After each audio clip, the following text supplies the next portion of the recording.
Grand worship చేసి వెళ్ళిపోయాయి. ఎందుకు గ్రాండ్ వర్షిప్ అంటే పుట్టింది గొప్పవాడు కాబట్టి. పుట్టింది మామూలు వాడు కాదండి, పుట్టింది ఈ లోకాన్నే రక్షకుడు. ఈ లోకానికి మహా సంతోషకరమైన శుభవర్తమానం ఎందుకు వచ్చిందంటే, మహా తేజోమయుడైనటువంటి దేవుడు, మహా గొప్ప సృష్టికర్త ఈ లోకంలో రాజుగా జన్మించాడు కాబట్టి ఇది మహా ఘనంగా జరగాల్సినటువంటి ఆరాధన. మామూలుగా జరగడానికి వీల్లేదు. ఇది అందరిలోనికి వెళ్ళి చెప్పాల్సినటువంటి ఆరాధన. ఇది మన జీవితం అంతా వెల్లడి చేయాల్సినటువంటి ఆరాధన. ఇది మన జీవితాంతము వ్యక్తము చేయాల్సినటువంటి ఆరాధన. అప్పుడే మనలో నిజమైనటువంటి క్రిస్మస్ ఆరాధన జరుగుతుంది.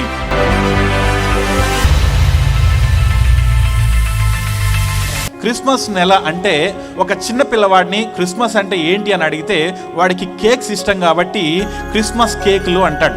ఒక యవనస్తులైనటువంటి ఆడపిల్లల్ని అమ్మ క్రిస్మస్ అంటే ఏంటమ్మా అని అడిగితే క్రిస్మస్ క్యారల్స్ అని చెప్తారు. లేదు, తండ్రిని ఆ స్థాయిలో ఉన్నటువంటి వాళ్ళని అడిగితే క్రిస్మస్ అంటే ఏంటంటే, క్రిస్మస్ అంటే చాలా ఖర్చు ఉంటుందండి అని చెప్తారు. ఇంట్లో ఆడవాళ్ళని క్రిస్మస్ అంటే ఏంటి అని అడిగితే షాపింగ్ అంటారు, పిండి వంటలు అంటారు. ఇలాగా క్రిస్మస్ని వాళ్ళు ఎలా జరుపుకుంటారో అలా క్రిస్మస్ గురించి వాళ్ళ డెఫినేషన్స్ ఇస్తూ ఉంటారు. అయితే ఆ రోజుల్లో క్రిస్మస్ ఎలా జరిగిందో మనం తెలుసుకోవాలి. ఆ రోజుల్లో క్రిస్మస్ జరిగినప్పుడు వాళ్ళు దేనిని కోల్పోయారు అన్నదాన్ని కూడా మనం తెలుసుకుందాం ఈరోజు. మొట్టమొదటిగా ఆ రోజు మరి యేసుక్రీస్తు ప్రభువుల వారు జన్మించినటువంటి ఆ శుభ తరుణాన చాలామంది యేసుక్రీస్తును కనుగొనలేకపోయారు, చాలామంది యేసుక్రీస్తును ఆహ్వానించలేకపోయారు, చాలామంది యేసును గుర్తుపట్టలేకపోయారు. యేసుక్రీస్తు ప్రభువుల వారి సొంత ఊళ్ళో వాళ్ళే రక్షకుడు మా ఊళ్ళో జన్మిస్తున్నాడు అన్న విషయాన్ని తెలుసుకోలేకపోయారు. అందుకని బైబిల్లో మనం ఒక మాట చదువుతాం, ఏమనంటే సత్రములో వారికి స్థలము దొరకనందున అనే మాటను మనం చూస్తాం. సత్రంలో వాళ్ళకి స్థలం దొరకలేదట. అందుకని ఆ సత్రం కింద ఉండేటటువంటి ఒక శాలలో, ఒక పశువుల శాలలో వారు యేసుక్రీస్తుకు జన్మనివ్వటం జరిగింది మరియమ్మ గారు అని మనము చదువుకున్నాము. ఇక్కడ వెంటనే మనకు ఒక డౌట్ రావాలండి, సత్రములో స్థలము ఎందుకు లేదు? అసలు సత్రం దగ్గరికి ఎందుకు వెళ్ళారు? సత్రం అంటే ప్రస్తుత పరిభాషలో హోటల్ అని అర్థం కదండి. హోటల్కి ఎందుకు వెళ్ళాల్సి వచ్చింది? మనం అంతకుముందు చదువుకుందాము. కైసరు ఔగుస్తు వలన ఏమని ఆజ్ఞ అయిందంటే అందరూ వాళ్ళ సొంత గ్రామాలకు వెళ్ళిపోవాలి. ఎవరంటే పురుషులు వాళ్ళతో కూడినటువంటి భార్యలను తీసుకొని సొంత గ్రామాలకు వెళ్ళాలి. అక్కడ ప్రజా సంఖ్య వ్రాయించుకోవాలి, సెన్సస్లో వాళ్ళ పేరు రిజిస్టర్ చేసుకోవాలి అని ఆజ్ఞ ఇచ్చినప్పుడు యోసేపు వాళ్ళ సొంత గ్రామం అయినటువంటి బెత్లెహేముకు బయలుదేరి వెళ్ళాడు. ఇప్పుడు మీరు ఎప్పుడైనా మీ తాతయ్యోళ్ళ ఇంటికో మీ నాన్నోళ్ళ ఇంటికో, ఎప్పుడైనా మీ నాన్నోళ్ళ ఊరుకో తాతయ్యోళ్ళ ఊరుకో వెళ్ళినప్పుడు మీకు ఎలా ఉంటుందండి? నేనైతే నాకు బాగా గుర్తు, నేను ఇప్పటికీ కూడా మా తాతయ్య వాళ్ళ ఊరు వెళ్ళినప్పుడు అదొక పల్లెటూరు. ఆ పల్లెటూరు అంటే మా నాన్న జన్మించినటువంటి ఊరు అది. ఆ పల్లెటూరుకి మా తాతయ్య వాళ్ళ ఊరికి వెళ్ళినప్పుడు ఊరు మొదలుకొని ఊరు అయిపోయేంత వరకు దాదాపు అందరూ మా చుట్టాలే, అందులో సగం మంది మా ఇంటి పేరు వాళ్లే. ఇప్పుడు వెళ్ళిన దగ్గర నుంచి మొదలుకొని నా ముద్దు పేరు పెట్టుకొని ఒరే పలానోడు వచ్చిండ్రా అని చెప్పేసి రానా ఎంత పెద్దగా అయిపోయావు అని చెప్పేసి కూర్చోబెట్టి టీ ఇస్తారు, కాఫీ ఇస్తారు, అక్కడే భోజనం పెడతారు. అక్కడ మొదలయ్యి అసలు మా ఇంటికి చేరుకునేసరికి నాకు కనీసం 2 గంటలు పడుతుంది వాళ్ళ అభిమానాన్ని అంతటిని వదిలేసుకొని తొలగించుకొని అక్కడి నుంచి వెళ్ళేసరికి. అలాంటి గ్రామంలో నేను ఎప్పుడైనా పెళ్లి చేసుకొని నా భార్యను తీసుకొని వెళ్తే నేను ఎక్కడ పడుకుంటానండి? ఎక్కడ పడుకుంటాను నేను? సాధారణంగా నేను మా సొంత గ్రామం కాబట్టి మాకు ఖచ్చితంగా మా పెదనాన్న వాళ్ళ ఇల్లు, మా తాతయ్య వాళ్ళ ఇల్లు, మా బాబాయ్ వాళ్ళ ఇల్లు, మా మామయ్య వాళ్ళ ఇల్లు, ఏదో ఒక ఇల్లు అయితే ఉంటుంది. మా సొంతూరులో నేను నా భార్యతోటి ఉండడానికి ఇల్లు దొరకకుండా ఉంటుందండి ఎక్కడైనా? అది కూడా గర్భిణీతో ఉన్నటువంటి భార్య దొరకడానికి అసలు అసాధ్యం కదండి. మనము ఏ ఇంట్లో ఉన్నా పడుకోవచ్చు అన్న ఫ్రీడమ్ మనకు అక్కడ ఉంటుంది మన సొంతూరులో. అయితే ఇక్కడ చాలా దురదృష్టకరంగా ఏమైందంటేనండి, యోసేపు గారి సొంతూరులో యోసేపు గారికి ఇల్లు దొరకలేదు. తన సొంత వాళ్ళ ఎవ్వరి ఇంట్లో కూడా ఖాళీ లేదు. తన అన్న తమ్ముల వరస అయ్యేటటువంటి వాళ్ళ దగ్గర ఖాళీ దొరకటం లేదు, తన అక్క చెల్లెల వరస అయ్యే వాళ్ళ దగ్గర ఖాళీ దొరకటం లేదు, తన మేనమామల వరస అయ్యే వాళ్ళ దగ్గర ఖాళీ దొరకటం లేదు, బంధువులు ఎవరి దగ్గర ఖాళీ దొరకటం లేదు. అక్కడే పుట్టి పెరిగాడు కదా అని చెప్పేసి మరి వాళ్ళ స్నేహితులను అడిగితే అక్కడ ఖాళీ దొరకట్లేదు. సొంతూరులో స్థలము దొరకలేదండి యేసుక్రీస్తు ప్రభువుల వారికి. ఇక్కడ మనం గమనించుకోవాలి, క్రిస్మస్ ఏమి కోల్పోయింది ఆ రోజు అంటే, ఆ రోజు క్రిస్మస్లో యేసయ్యకు స్థలము దొరకలేదండి. స్థలము ఆ రోజు దొరకలేదు కాబట్టి సొంత గ్రామం వారు ఆయనను తమ నివాసాలలోనికి ఆహ్వానించలేకపోయారు. ఈ రోజు మనము యేసయ్యకు ఏమి ఇవ్వాలి అంటే, నిజమైన క్రిస్మస్ జరుపుకోవాలంటే యేసయ్యకి ఏమి ఇవ్వాలి అంటే మనము స్థలం ఇవ్వాలి. ఏమి ఇవ్వాలి అండి? స్థలం ఇవ్వాలి. We have to give a place. మనము ఆయనకు ఒక ప్లేస్ ఇవ్వాలి, స్థలం ఇవ్వాలి. ఇది మొదటి అంశం అండి. మనము యేసయ్యకు స్థలం ఇస్తే మనలో నిజమైన క్రిస్మస్ జరుగుతుంది. మనకు యేసయ్యకు గదిస్తే మనలో నిజమైన క్రిస్మస్ జరుగుతుంది. ఆనాడు యేసయ్యకు వాళ్ళెవరూ స్థలం ఇవ్వలేదు, ఆయన పశువుల శాలల్లో జన్మించాడు అని మనం చూస్తున్నాము. ఈరోజు ఆయన నీలో జన్మించాలి అంటే, ఆయన నీకు నిజమైన క్రిస్మస్ సంతోషాన్ని ఇవ్వాలంటే నీలో జన్మించడానికి నీవు ఆయనకు స్థలం ఇవ్వాలి. అందుకని యేసుక్రీస్తు ప్రభువుల వారు మాట్లాడుతూ ఒక సందర్భంలో ఏమంటాడంటే, నక్కలకు బొరియలుండెను, ఆకాశ పక్షులకు గూళ్ళుండెను, కానీ మనుష్య కుమారుడు తలవాల్చుటకు కొంచెము స్థలమైనను లేదు అని ఆయన చెప్తున్నాడు.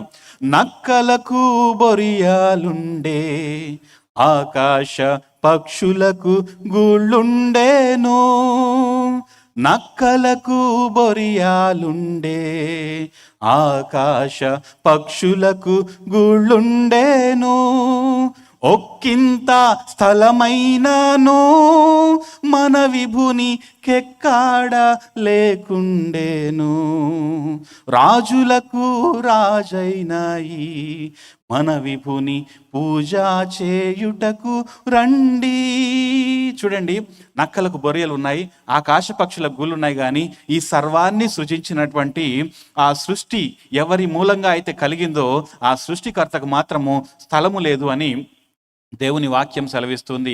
ఆ స్థలాన్ని నీలో ఇస్తే ఆయన నీలో జన్మించడానికి సిద్ధంగా ఉన్నాడు, నీలో రాజుగా ఉండడానికి సిద్ధంగా ఉన్నాడు. అందుకని ఇంకొక సందర్భంలో ఒక దగ్గర ఒక చిన్నది చనిపోయింది. ఆ సమాజ మందిరపు అధికారి ఏమన్నాడంటే, మా ఇంట్లో మా చిన్నమ్మాయి చనిపోయిందయ్యా, అయినప్పటికీ సరే నువ్వు ఒక్కసారి వస్తే అద్భుతం జరుగుతుంది కాబట్టి నువ్వు రా అని ఆయన ఆహ్వానించుకొని తీసుకొని వెళ్ళాడు. వెళ్ళేసరికి అక్కడ ఒక వింత అయినటువంటి సందర్భం ఉంది. ఏముందో మనం చూద్దామండి. ఏంటంటే, అంతలో యేసు ఆ అధికారి ఇంటికి వచ్చి పిల్లన గ్రోవులు వాయించుచుండు వారిని, గొల్లు చేయుచుచునుండి వారిని చూచి, స్థలమియుడి, ఈ చిన్నది నిద్రించుచున్నదే కానీ చనిపోలేదని చెప్పాను. యేసుక్రీస్తు ప్రభువుల వారు ఆ ఇంట్లోకి ఎంటర్ అవ్వగానే ఆయన మాట్లాడిన మొదటి మాట ఏంటి తెలుసా అండి? స్థలమియుడి అన్నాడు. ఏమన్నాడండి? స్థలం కావాలి అని అడిగాడు. ఆయనకి రూమ్ ఎక్కడా దొరకటం లేదు. ఆయన అక్కడ ఒక మిరాకిల్ పర్ఫామ్ చేయాలి అంటే, ఆయన అక్కడ ఒక అద్భుత కార్యం చేయాలి అంటే ఆయనకు మనము స్థలం కేటాయించాలి, ఆయనకు ప్రత్యేక స్థలాన్ని ఇవ్వాలి. అప్పుడే ఆయన అద్భుతం చేయగలుగుతాడు.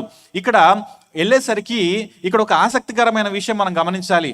చచ్చిపోయిన వాళ్ళ ఇంట్లో ఆల్రెడీ ఆమె చనిపోయిందని ఒక బ్యాండ్ని పిలిచారటండి. ఆ బ్యాండ్ ఏంటంటే ఫ్లూట్ సింఫనీ అది. అందుకనే పిల్లన్న గ్రోవిని వాయించే వాళ్ళందరూ ఉన్నారు. పిల్లన్న గ్రోవి వాయించేవారంటే ఒక్కడే ఫ్లూట్ పట్టుకొని వాయిస్తే అందులో నుంచి పెద్దగా సంగీతం మనకు అర్థం కాదు. ఒక బ్యాండ్ వచ్చింది, ఫ్లూట్ బ్యాండ్ వచ్చింది. ఈ ఫ్లూట్లోనే బేస్ ఫ్లూట్ వాళ్ళు ఉన్నారు, మరి ట్రబుల్ ఫ్లూట్ వాళ్ళు ఉన్నారు, అన్ని రకాల ఫ్లూట్స్ వాళ్ళు పట్టుకొని ఒక బ్యాండ్ లాగా వచ్చారు. ఒక ఫ్లూట్ సింఫనీ వాళ్ళు వచ్చారు. వాళ్ళు వచ్చి మధురమైన సంగీతాన్ని వాళ్ళు వాదిస్తూ ఉన్నారు. ఇంకొక బ్యాచ్ వచ్చిందండి. ఇంకొక బ్యాచ్ ఏంటి తెలుసా అండి? గొల్లు చేసే బ్యాచ్. సాధారణంగా మనకంటే ఇక్కడ చాలా మంది అభిమానులు ఉంటారు కాబట్టి మన చుట్టుపక్కల వాళ్ళు ఇలా ఎవరైనా చనిపోతే ఎవరిని ఏడవమని చెప్పనవసరం లేదు. వాళ్ళే బోరుని ఏడుస్తూ ఉంటారు కదండి. ఆపినా ఆగరు. ఒకవేళ కొత్తగా అప్పుడే దూరం నుంచి ఇంకెవరైనా చుట్టం వస్తే అప్పటి వరకు ఆగిన వాళ్ళు కూడా మళ్ళీ గొల్లు లేచి ఏడుస్తూ ఉంటారు వాళ్ళని చూడగానే. సో ఇది మనం గమనించుకుంటా ఉంటాం సాధారణంగా. అయితే ఫారిన్ కంట్రీస్లో ఇప్పటికి కూడా కొన్ని ఏరియాస్లో ఉండే సంస్కారం ఏంటంటే, ఆ మనిషి చాలా గొప్పోడని ఎట్లా చెప్పాలి? చనిపోయిన మనిషి గొప్పోడని ఎట్లా చెప్పాలి? చాలా మంది ఏడిస్తే కదా గొప్పోడని అనుకునేది. అందుకని ఏడ్చే బ్యాచ్లు కొన్ని ఉంటాయి. వాళ్ళకి డబ్బులు ఇచ్చి తెప్పిస్తారనమాట. వాళ్ళకి చెప్తారనమాట, ఇదిగో మీ పేమెంట్ ఇంతమ్మా, మీకు 20,000 ఇస్తాము, మీరు వచ్చి 2 గంటల దాకా ఏడుస్తూనే ఉండాలి, అసలు ఎవడు పక్కనుడి మాటలు ఇంకెవరికి వినపడకూడదు, ఏడుస్తూనే ఉండాలి అని చెప్పేసి పేమెంట్ ఇస్తే వాళ్ళు వస్తారు. వాళ్ళు వచ్చి ఈ చనిపోయిన ఆయన గురించి ఏడుస్తూ ఉంటారు, గొల్లు చేరుస్తూ ఉంటారు, గుండెలు బాదుకుంటూ ఏడుస్తూ ఉంటారు అనమాట. సో ఇలాంటి బ్యాచ్ కూడా అక్కడ ఒకటి ఉంది. ఒకళ్ళేమో మ్యూజిక్ వాయిస్తున్నారు ఫ్లూట్, ఇంకొకళ్ళేమో గొల్లు చేస్తూ ఉన్నారు. ఇక చచ్చిపోయిన వాళ్ళేమో, ఆ చచ్చిపోయిన కుటుంబం వాళ్ళేమో బాధలో ఉన్నారు. ఇదంతా ఏంటి చూద్దామని ఆశ్చర్యంగా వచ్చి చుట్టుపక్కల వాళ్ళందరూ చూసిన వాళ్ళు కొంతమంది ఉన్నారు.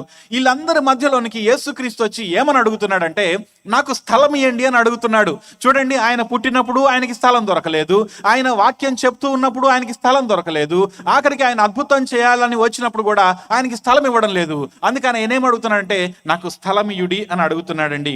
ఇప్పుడు స్థలం ఇస్తే ఆయన ఏం చేస్తాడంటే అక్కడ అద్భుతం చేస్తాడు. అసలు అక్కడ ఆయనకు స్థలం ఇవ్వడం అంటే ఏంటి ఒకసారి ఆలోచిద్దాం. ఆయనకు స్థలం ఇవ్వడం అంటే ఏంటి అని అడిగితే, ఆయన ఉండడానికి తగిన అవకాశాన్ని కల్పించటము, ఆయన ఉండడానికి తగిన ఏర్పాటు చేయడము. ఆయన ఎక్కడుంటాడు?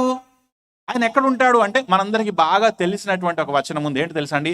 ఎక్కడ 2-3 నా నామమున కూడి ఉండురో వారి మధ్యలో నేనుంటాను అని చెప్పాడు. ఎవరి నామమున కూడి ఉండాలట? ఆయన నామమున కూడి ఉండాలి. అలా కూడి ఉన్నప్పుడు వారి మధ్యలో ఉంటానని దేవుడు సెలవిచ్చాడు. ఇప్పుడు ఆయన ఉండే స్థలం ఇవ్వాలంటే మనం ఏం చేయాలంటే, మనము ఎక్కడ కూడి ఉన్నా ఆయన నామములో కూడి ఉండాలి. ఆయన నామములో కూడి ఉన్న వాళ్ళు ఏం చేస్తారు తెలుసా అండి? ఆయనను ఆరాధిస్తారు. హల్లెలూయా. ఆయనను మహిమపరుస్తారు. ఆయన నామంలో కూడి ఉన్న వాళ్ళు ఏం చేస్తారంటే, ఆబ్వియస్లీ వాళ్ళు దేవుని గురించినటువంటి గొప్ప విషయాలను వ్యక్తీకరిస్తూ ఉంటారు. ఆబ్వియస్లీ వాళ్ళు దేవుడు తమ గురించి చేసినటువంటి గొప్ప కార్యాలను పంచుకుంటూ ఉంటారు. ఆరాధన అంటే ఏంటో తెలుసా అండి? మన జీవితంలో దేవుడి మీద మనకున్నటువంటి కృతజ్ఞతను వ్యక్తం చేయడమే ఆరాధన. ఆరాధన అంటే నోటితో పాడేది కాదు. ఆరాధన అంటే మన చప్పట్ల ద్వారా చూపించేది కాదు. కానీ ఆరాధన అంటే జీవితంలో ఆయన చేసినటువంటి మేలులను బట్టి, ఆయన ఏమై ఉన్నాడో అనే దానిని బట్టి మన జీవితంలో మనము ఆయన దగ్గర వ్యక్తీకరణ చేయడమే ఆరాధన. Worship is an expression. యాక్చువల్గా అదొక వ్యక్తీకరణ. ఎందుకంటే worship is something God wants to feel in his believers life. అంటే వర్షిప్ అంటే దేవుడు నీ జీవితంలో అనుభూతి చెందాలి అనుకునేది వర్షిప్ అండి. నీవు అనుభూతి చెందటం కాదు, దేవుడు నీ జీవితంలో అనుభూతి చెందాలి అనుకునేది వర్షిప్. ఒక చిన్న ఉదాహరణ చూద్దాం. అబ్రహాముని దేవుడు అసలు ఎక్కడ ఊరు పేరు లేనప్పుడు పిలుచుకున్నాడు. ఫలానా దగ్గరికి వెళ్ళమన్నాడు, ఆశీర్వదిస్తానన్నాడు, ఆశీర్వదించాడు. చాలా సంవత్సరాలు పిల్లలు పుట్టలేదు. మధ్యలో తన తమ్ముడైనటువంటి లోతును మరి విడిపించుకోవడానికి సొదొమ గొమొర విషయంలో ఎంతగానో అబ్రహాముతోటి వాదన చేశాడు దేవుడు. చాలా క్లోజ్ ఫ్రెండ్ లాగా మాట్లాడాడు. అప్పటికే చాలా క్లోజ్ ఫ్రెండ్.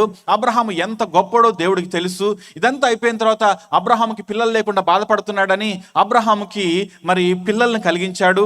99వ ఏట అబ్రహాము జీవితంలో దేవుడు అద్భుతం చేశాడు. ఇప్పుడు ఇస్సాకు కూడా పుట్టాడు. ఇస్సాకు పెద్దవాడు అవుతున్నాడు.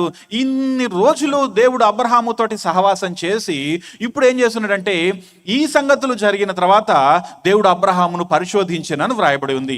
పరిశోధించి ఏం చేశాడంటే, నీకు ఒక్కగానొక కుమారుడైన ఇస్సాకుని నాకు బలిగా ఇచ్చేయి అని చెప్పినప్పుడు అబ్రహాం ఏం చేస్తాడంటే, కొంచెం కూడా ఆలోచించకుండా నేనును నా కుమారుడును వెళ్ళి కొండ మీదకి వెళ్ళి ఆయనను సేవించి వచ్చేదము అని చెప్పేసి బయలుదేరతాడు. ఇక్కడ చూడండి, అది మొట్టమొదటిసారిగా ఆరాధన జరిగినటువంటి సందర్భం. ఆరాధన అక్కడ ఏం జరిగిందంటే, అబ్రహాము తనకు దేవుడి మీద ఉన్నటువంటి గౌరవాన్ని, తనకు దేవుడి మీద ఉన్నటువంటి భక్తిని, తనకు దేవుడి మీద ఉన్నటువంటి గొప్ప ప్రేమను వ్యక్తం చేశాడు. That was called worship. అది ఆరాధనగా వ్యక్తం చేయబడింది. ఏంటండి మొట్టమొదటి ఆరాధన అంటే, దేవుడి పట్ల అబ్రహాము చేసినటువంటి వ్యక్తీకరణ. It was the first worship we have ever heard of. మనము విన్నటువంటి మొట్టమొదటి ఆరాధన సంఘటన అదే బైబిల్ గ్రంథంలో. ఆయన ఆరాధించారు. ఆరాధించినప్పుడు ఏమైందంటే, అక్కడ దేవుడు ఆపేసి, ఇందును బట్టి అబ్రహాము దేవునికి భయపడువాడని నేను తెలుసుకున్నాను అంటాడు. అంతకుముందు తెలియదా అండి దేవుడికి? అంతకుముందు అబ్రహాము దేవునికి భయపడువాడని తెలియదా? తెలుసు. కానీ గాడ్ వాంటెడ్ టు ఫీల్. దేవుడు దాన్ని అనుభూతి చెందాలి అనుకున్నాడు. దేవుడు అనుభూతి చెందాలనుకున్నాడు, అనుభూతి చెందాడు. That was the true worship. ఇప్పుడు మనకు అర్థమవుతుందండి, ఆరాధన అంటే ఏంటంటే దేవుడు అనుభూతి చెందేలా మనం చేసే వ్యక్తీకరణ. హల్లెలూయా. దేవుడు అనుభూతి చెందేలా మనం చేసే వ్యక్తీకరణ. All this time we have been listening to the good songs. అంటే మంచి మంచి పాటలు వింటూ ఉన్నాము. ఈ పాటలు వింటుంటే మన హృదయం ఉప్పొంగుతుంది. మన హృదయం ఉప్పొంగినప్పుడు మన నోటిలో నుంచి దేవుని స్తుతులు బయటికి వస్తూ ఉంటాయి. అది దేవునికి ఇంపైన హోమముగా పైకి వెళ్తూ ఉంటే దేవుడు దాన్ని అనుభూతి చెందుతూ ఉంటాడు. హల్లెలూయా. చూడండి, దేవుడు పాత నిబంధనలో బలుడు అర్పించినప్పుడు, ముఖ్యంగా పానార్పణం కానీ దహన బలి కానీ ఇలాంటి బలుడు అర్పించినప్పుడు, అర్పణలు అర్పించినప్పుడు వాటిని ఆఘ్రాణించి, ఆదికాండము 8వ అధ్యాయంలో నోవహు కొన్ని జంతువులను కొన్ని పక్షులను తీసుకొని బలి అర్పించినప్పుడు ఆ ధూపాన్ని, ఆ పొగను, ఆ వాసనను దేవుడు ఆఘ్రాణించి అది ఆయనకు ఇంపైన సువాసనగా అనిపించిందటండి. అంటే he felt the smell of the offering. ఆ యొక్క అర్పణ యొక్క వాసనను ఆఘ్రాణించాడు దేవుడు. దేవుడు ఎప్పుడు కూడా వర్షిప్ని ఫీల్ అవ్వాలనుకుంటాడు, వర్షిప్ని వినాలనుకోడండి. కాబట్టి ఈరోజు ప్రజలందరూ ఫీల్ అవ్వాలని pillar the worship band. Pillars, the worship band ఏర్పాటు చేయబడింది. ఏం ఫీల్ అవ్వాలి అంటే దేవుడిని ఫీల్ అవ్వాలి. అప్పుడు దేవుడు ప్రజలను ఫీల్ అవుతాడు. This is what worship is. ఆరాధన అంటే ఈ విధంగా చేయాల్సిందే. కాబట్టి మొట్టమొదటిగా ఏమి ఇవ్వాలి దేవునికి అంటే మనము స్థలం ఇవ్వాలి, ప్లేస్ ఇవ్వాలి. రెండవదిగా మరి నిజమైన క్రిస్మస్ మనం జరుపుకోవాలంటే ఏమి ఇవ్వాలంటే స్థాయి ఇవ్వాలి, దేవునికి పొజిషన్ ఇవ్వాలి. హేరోదు రాజుగా ఉన్నాడు ఆ యూదయ ప్రదేశం అంతటికి. ఆయన దగ్గరికి కొంతమంది జ్ఞానులు వచ్చి యూదుల రాజుగా పుట్టిన వాడు ఎక్కడున్నాడు అని అడిగారు. ఇక్కడ ఆల్రెడీ ఒక రాజు ఉంటే ఆ రాజు దగ్గరకు వచ్చి మీ రాజ్యంలో ఇంకొక రాజు పుట్టాడట కదా, ఆ రాజు ఎక్కడా అని అడిగితే ఏ రాజుకైనా ఎలా ఉంటుంది చెప్పండి, చాలా కోపం వస్తుంది కదా. అందుకనే హేరోదును అతని ఇంటి వారందరూ ఆ మాటలు విన్నప్పుడు కలవరపడ్డారట, చాలా భయపడ్డాడట. అందుకనే కదా వాళ్ళందరూ మనం పాడుకుంటాం కదా, రాజులకు రాజుబూటన్నయ్య, రాజులకు రాజుబూటన్నయ్య, రారే చూడా మన మెళ్ళుదామన్నయ్య, రారే చూడా మన మెళ్ళుదామన్నయ్య, యూదయ్యనే దేశమందన్నయ్య, యూదయ్యనే దేశమందన్నయ్య, యూదులకు గొప్ప రాజు పుట్టెన్నయ్య. యూదులకు గొప్ప రాజు పుట్టాడు, యూదుల రాజు ఎక్కడున్నాడు అని జ్ఞానులు అడిగితే ఇక్కడ హేరోదు ఆశ్చర్యపడకుండా, ఆనందపడకుండా కలవరపడుతున్నాడు. వారి హృదయం కలవరపడుతూ ఉంది. చూడండి హేరోదు ఎక్స్ప్రెషన్ ఎలా ఉందంటే కలవరపడే విధంగా ఉంది. మన ఎక్స్ప్రెషన్ ఈరోజు ఎలా ఉంది? మన జీవితంలో ఒక రాజు వస్తాడంటే మన ఎక్స్ప్రెషన్ ఎలా ఉంటుంది? ఇక్కడ రాజుగా పుట్టడం అంటే దాని అర్థం ఏంటంటేనండి, మన జీవితము ఇంకొకరి అధికారం క్రిందకి మనం ఇవ్వడం. అంటే యేసు అనే రాజు క్రిందకి మనము ప్రభుత్వంలోనికి వెళ్ళడం, ఆయన అధికారం క్రిందకి మనల్ని మనము సమర్పించుకోవటం. ఏ రాజ్యానికి ఇద్దరు రాజులు ఉంటే అది నిలబడదండి. ఇక్కడ హేరోదు రాజు ఉన్నాడు కాబట్టి యేసుక్రీస్తు ఉండడానికి వీల్లేదు అనుకొని ఆ యేసుక్రీస్తు ప్రభుల వారిని చంపించడానికి హేరోదు ప్రయత్నం చేశాడు. హేరోదు రాజు స్థానము యేసుక్రీస్తు ప్రభుల వారు బ్రతికుండాలని కోరుకోలేదు. హేరోదు రాజు కలిగినటువంటి పదవి, హేరోదు రాజు కలిగినటువంటి స్థాయి యేసును చంపాలని చూచింది. ఈరోజు నీ స్థాయి, ఈరోజు నీ జీవితంలో నీ స్థాయి యేసును అణగద్రొక్కుతుందేమో ఒకసారి ఆలోచించాలి. చాలా మంది యవనస్తులని టచ్ చేసి చూస్తే వాళ్ళు ఏమంటారు తెలుసా, నా జీవితం నా ఇష్టం అంటారు. This is my life and it is my will, my వొల్యూషన్ అంటారు వాళ్ళు. ఎందుకంటే వాళ్ళకి ఏది చెప్పడానికి ఉండదు. పెద్దవాళ్ళుగా ఏదైనా సలహా ఇవ్వాలనుకుంటే వెంటనే I'm a major, I can take my own decisions, నా నిర్ణయాలు నేనే తీసుకుంటాను, మా మీద మీ ప్రభావం ఉండడానికి వీల్లేదు, ఎలాంటి బట్టలు వేసుకోవాలో అది నా ఇష్టము, ఎలాంటి వాళ్ళను పెళ్లి చేసుకోవాలో అది నా ఇష్టము, నేను ఎక్కడికి వెళ్ళాలో అది నా ఇష్టము, ఎవరితో ఉండాలో అది నా ఇష్టము, నువ్వు తల్లివైనా సరే తండ్రివైనా సరే నీకు నా జీవితం మీద హక్కు లేదు అంటున్నారు. తల్లికి తండ్రికి హక్కు ఇవ్వలేనప్పుడు దేవునికి ఎలా హక్కు ఇస్తాం మన జీవితంలో? కాబట్టి దేవుడిని మనము రాజుగా అంగీకరించలేకపోతే మన పొజిషన్, మన స్థాయి మనల్ని క్రిస్మస్ జరుపుకొనివ్వడం లేదు. ఈరోజు నిజమైన క్రిస్మస్తో ఆయనను మనం ఆరాధించాలి అంటే ఏం చేయాలంటే మనము ఆయనను మన రాజుగా స్వీకరించాలి. రాజుగా ఎందుకు స్వీకరించాలండి? ఫ్రెండ్గా ఎందుకు స్వీకరించకూడదు? నా ఫ్రెండ్ అండి, కానీ he must be king in your life. ఎందుకు తెలుసా అండి,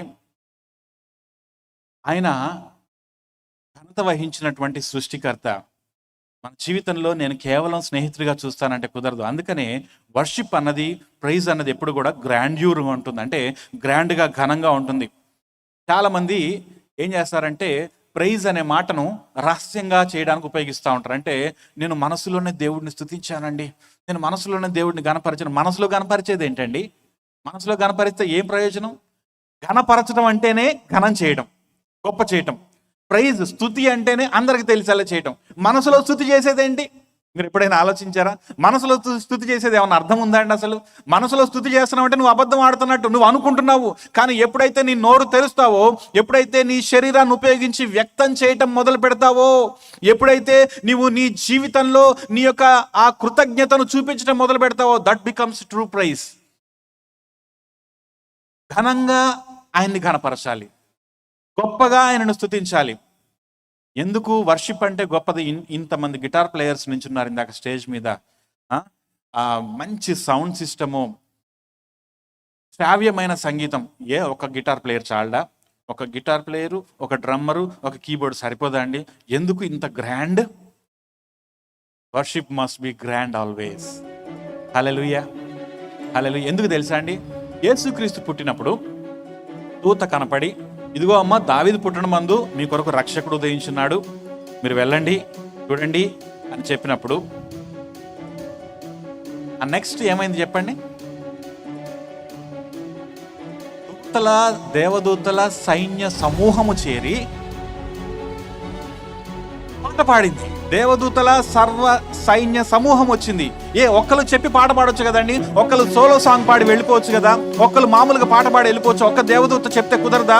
పరలోకపు సైన్య సమూహం వచ్చి దూత పాట పాడుడి అనుకుంటూ ఆయనకి ఇష్టమైన మనుషులకు సమాధానము కలుగును గాక అని గ్రాండ్ వర్షిప్ చేసి వెళ్ళిపోయాయి. ఎందుకు గ్రాండ్ వర్షిప్ అంటే, పుట్టింది గొప్పవాడు కాబట్టి, పుట్టింది మామూలు వాడు కాదండి, పుట్టింది ఈ లోకాన్నే రక్షకుడు. ఈ లోకానికి మహా సంతోషకరమైన శుభవర్తమానం ఎందుకు వచ్చిందంటే, మహా తేజోమయుడైనటువంటి దేవుడు, మహా గొప్ప సృష్టికర్త ఈ లోకంలో రాజుగా జన్మించాడు కాబట్టి ఇది మహా ఘనంగా జరగాల్సినటువంటి ఆరాధన. మామూలుగా జరగడానికి వీల్లేదు. ఇది అందరిలోనికి వెళ్ళి చెప్పాల్సినటువంటి ఆరాధన. ఇది మన జీవితం అంతా వెల్లడి చేయాల్సినటువంటి ఆరాధన. ఇది మన జీవితాంతము వ్యక్తము చేయాల్సినటువంటి ఆరాధన. అప్పుడే మనలో నిజమైనటువంటి క్రిస్మస్ ఆరాధన జరుగుతుంది. గొప్ప రాజు పుట్టాడు, గొప్పగా ఆరాధన చేయాలి. పరలోకాపు సైన్యంబు గూడేను, పరలోకాపు సైన్యంబు గూడేను, మింటవర రక్షకుని గూర్చి పాడేను, మింటవర రక్షకుని గూర్చి పాడేను. చూడండి, పరలోకపు సైన్యం వచ్చి పాడింది యేసు పుట్టినప్పుడు. ఈరోజు మనం కొంచెం గట్టిగా దేవుని గురించి ప్రకటించాలంటే ప్రకటించలేకపోతున్నామేమో. సరే, ఆలోచించుకుందాం. ఇంకా third thing God is expecting from us. మొట్టమొదటిది ప్లేస్ కోసం చూస్తున్నాడు ఆయన, స్థలం కోసము. ఆ స్థలం మనం ఆయనకి ఇవ్వాలి. రెండవది పొజిషన్ కోసం చూస్తున్నాడు. ఆ స్థానం నీవు ఆయనకి ఇవ్వాలి, ఆ స్థాయి నీవు ఆయనకి ఇవ్వాలి. మూడవది ఆయన సువార్తను ప్రొక్లెయిమ్ చేయాలి. ప్రొక్లమేషన్ షుడ్ హ్యాపెన్, అంటే ప్రచురణ జరగాలి, సందేశం ఇవ్వాలి, సందేశం వెల్లడి చేయబడగలగాలి. గొల్లలు ఆయన దేవదూత చెప్పిన మాటలు విని యేసుక్రీస్తును వారు చూచి ఈ శిశువును గూర్చి తమలో చెప్పిన మాటలు ప్రచురము చేసిరి అని మనం చదువుకుంటున్నాం.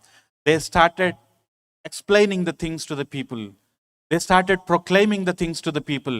యేసుక్రీస్తుని మేము చూచాము, యేసుక్రీస్తుని మేము చూచొచ్చాము, ఆయన నిజంగా తేజోమయుడిగా ఉన్నాడు, ఆయన ద్వారా మనందరికీ రక్షణ కలగడానికి సంతృప్తిగా ఉంది, పొత్తి గుడ్డలతో చుట్టబడి ఉన్నాడు. ఆయన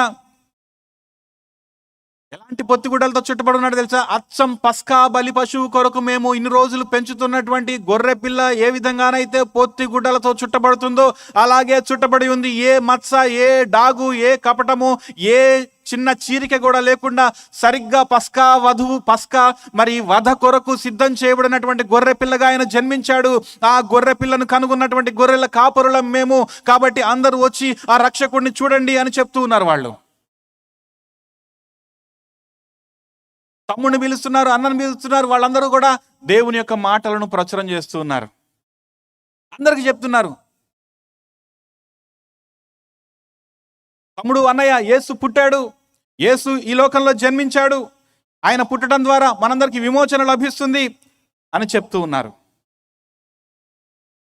ఆ దర్శనంలో మాకేం కలిగిందంటే, మాకు చాలా మేలు కలిగింది. ఆయన చూసినప్పుడు మా జీవితంలో ఉన్నటువంటి పాపమంతా పోయింది, రద్దుపరచబడింది అని చెప్తూ ఉన్నారు. తద్దర్శనమందు మాకు పెద్ద మేలు కలిగెను, తద్దర్శనమందు మాకు పెద్ద మేలు కలిగెను, హద్దులేని పాపమంత రద్దుపరచబడెనుగా, హద్దులేని పాపమంత రద్దుపరచబడెనుగా, మేము వెళ్ళి చూచినాము స్వామి యేసుక్రీస్తును, మేము వెళ్ళి చూచినాము స్వామి యేసుక్రీస్తును, ప్రేమ మొక్కి వచ్చినాము మామనంబులలరగా, ప్రేమ మొక్కి వచ్చినాము మామనంబులలరగా. చూడండి, పల్లెటూరు వాళ్ళకి పల్లెటూర్ల భాషలో వాళ్ళైతే మొత్తం చాటి చెప్తూ ఉన్నారు. మరి ఈరోజు మరి దేవుని యొక్క వార్తను తెలుసుకున్నటువంటి మనము ఆయన్ని ఆరాధిస్తూ, ఆయన స్తుతిని ప్రచురం చేస్తూ, ఆయనను ఘనపరుస్తూ ముందుకు సాగాల్సినటువంటి స్థితిలో ఉన్నాం మనము. కాబట్టి ఒక్కసారి మనము మరి ఆయనకు ఏమి ఇవ్వగలుగుతున్నాం?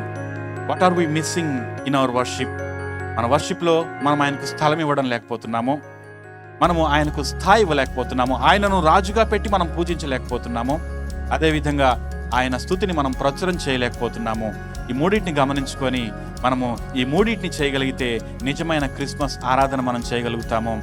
కాబట్టి దేవుడు ఈ నిజమైన క్రిస్మస్ ఆరాధన మనం చేయలాగున మన పాపాలన్నింటినీ రద్దు చేసి ఆయన బిడ్డలుగా మనల్ని చేసుకొని మన హృదయంలో ఆయన ప్రవేశించి మనకు నిత్య సంతోషాన్ని, సమాధానాన్ని అనుగ్రహించునుగాక. ఆమేన్.